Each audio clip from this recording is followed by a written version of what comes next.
Ciao, darlings. Hello, this is Ted Thompson, actor, raconteur, humble music hall comedian, here to present to you why I made an actor's website and how.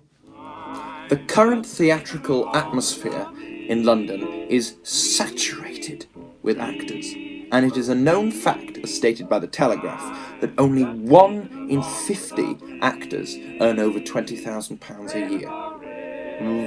Being an actor treading the boards in the 21st century is a difficult game, like croquet with no arms. It's so important in a highly digitalised world to have a strong personal business strategy that you can hone in and focus on, and that can be easily distributed across social media such as Facebook, Twitter, Tumblr, or through the direct means of a personal actor's website. My personal business strategy as an actor is to hone in on my individuality and expose them, rather than hide them and become a homogenised mess.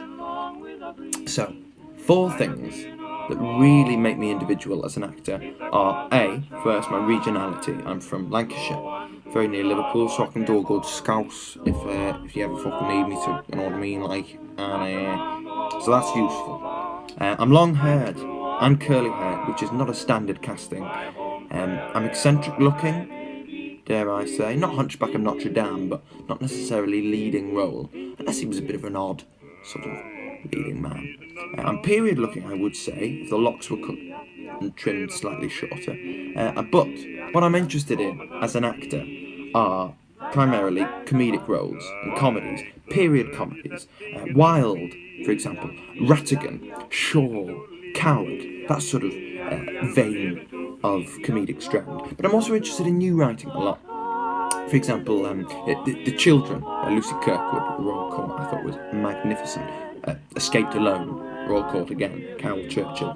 Dark, modern comedies are what I could see myself being in. Of course, Shakespeare, I adore, and I would like to push that strand of my business strategy. But the actual dream, the real epoch of my career, if I could ever achieve it, would be to work in a rep company, perhaps for the National, or Birmingham Rep, maybe, or the Liverpool Everyman Company. That would be close to my heart, because I've often attended the Everyman and Playhouse Theatre since a young boy, seeing a multitude from the northern Broadsides, directed by Barry Rutter, The Merry Wives of Windsor, to, seeing Count Arthur Strong. To achieve the business strategy, I need exposure. Now, face-to-face exposure nowadays is much harder to come by, unlike the days of Irving and Garrick and such actors. Now, exposure face-to-face with casting directors and agents is very hard to come by. However, online, it is far easier to achieve through a website or through social media. One example of using social media to my advantage, which I'm sort of slightly gleefully proud of, was after seeing the production of Lady Windermere's Fan, directed by Kathy Burke at the Vaudeville Theatre. Now, I love Wilde to bits, but she put a sort of contemporary spin and really emphasised the homoerotic elements of the piece. Now, I tweeted after seeing the production, quote, "Last night's production of Lady Windermere's Fan by Classic Spring Company was slick, witty and poignant. Blew my socks clean off. Kathy Burke has created a bloody original production." Now, that's perhaps somewhat sycophantic, but it got results. 3 retweets and 40 likes, including a reply from Kathy Burke, the director herself, all without knowing her. And that is the influence social media can have within seconds. Another useful element of social media is hashtagging, which allows your tweets to reach a multitude of people globally in a matter of a few seconds. I keep very active on Twitter, and I make sure I tweet at least once a day. I also use it to follow people theatrically who I have an interest in, such as theatres or actors whose work I like. Now, social media, as you've seen, can have a huge influence on an actor, but it lacks the specificity of a website. And now I'm going to tell you how I made my website tailored for my own business strategy. One particular website stood out for me was that of Mr. DJ Mendel, a New York-based actor and director. Now his website, what stood out for me the most was that it was clear, it was concise, with well-curated and defined colour scheme.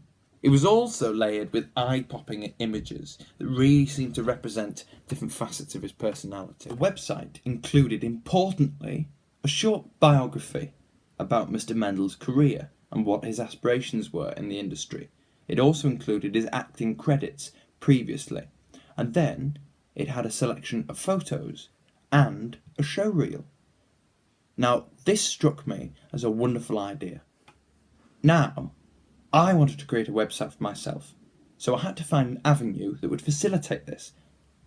Now, I found the website Wix, which Lord knows what it stands for, but it's a damn good website, I'll tell you that for nothing. Now, Wix is a website upon which you can create another website.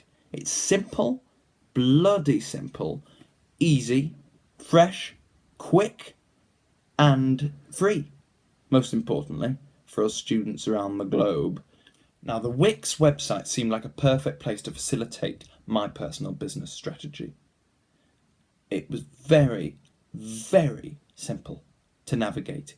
So you go on the website, it asks you, if you had personal details, your email address, etc., etc.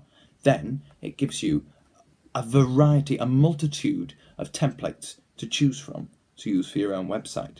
Now, I picked a simple website, geometrically cutting my name at the top. So it was as if my name was framed by two sort of angular lines. The colour scheme was something I was particularly interested in, being as I am a dashing young aesthete, don't you know, darling. Blue resonates particularly well with me, due to the eyes.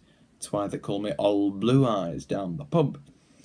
And also, the headshots I had taken, one of them is a particularly striking sort of denim blue top, which goes well with my eyes. Now, I thought if my eyes match the denim, then so should my website. Blue would be the colour for me, not navy, a light blue, reflective of the eye. Next was the font.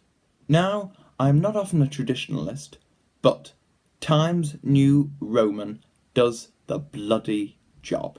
It resonates with me really well, and after trying a few other fonts, not Comic Sans, of course, but after trying a few other fonts, mixing with the colours, playing with them, seeing how they would work with the headshot and the other information on the first page, I decided against them and stuck with the classic, timeless Times New Roman. Now, I didn't simply pick my headshot because of the colour. I also picked it because I thought it would facilitate my long-term business strategy, which is period drama or period comedy. And I feel the headshot really reflects that aspect of my work, and hopefully anyone who views the website will also see that. But the colour, blue, is also psychologically seen as a light and calming colour, so I thought that would reflect nicely. The first thing I put on my website is the cover page, which is simply my headshot, my upcoming role as Borachio in Much Ado About Nothing, directed by Scott Brooksbank, and then secondly, my previous role, which was in Incognito, directed by Jane Jeffrey. On the next page was my resume, and also a small bit of information about me, detailing my interests and what I was hoping to do in the future. Now, I included all past productions and the directors I've been involved in, and I've also included skills such as scuba diving, fencing, sporting things, and also my basic stage combat, as well as a short course I did on Shakespeare at Bristol Old Vic, because I found all this information to be relevant, and I thought I would like an agent to see it before sort of looking me up. The penultimate page I put on my website featured links to my Twitter and to my Instagram. Now, I haven't touched on my Instagram yet, but it is purely, for me, a sort of visual collage of everything to do with me. Now, I've purged it of anything that might be deemed inappropriate by anyone browsing on the website. So now it is sort of strictly an actor's Instagram. But Instagram's a great way to gain sort of a bigger following in the acting world. So the two links to Twitter and Instagram Keep it live, and it keeps my website looking relevant and current. The final page on my website is Contact Me, where I've left a contact section where if anyone wishes to get in touch with me via email, they can. However, I've not left my personal telephone number, as any Tom, Dick or Harry could be out there accessing it, and I wanted to keep it safe and private. To conclude, creating a website on Wix Website Creator has helped me to gain a greater understanding and knowledge of my personal business strategy, and hopefully it's also helped me to access industry information and also gain exposure for myself as a brand. And I will be using my website and updating it regularly. Thank you all for watching, darlings. Hopefully have a wonderful evening. Lots of love. Peace and love. Ted Thompson. Good night.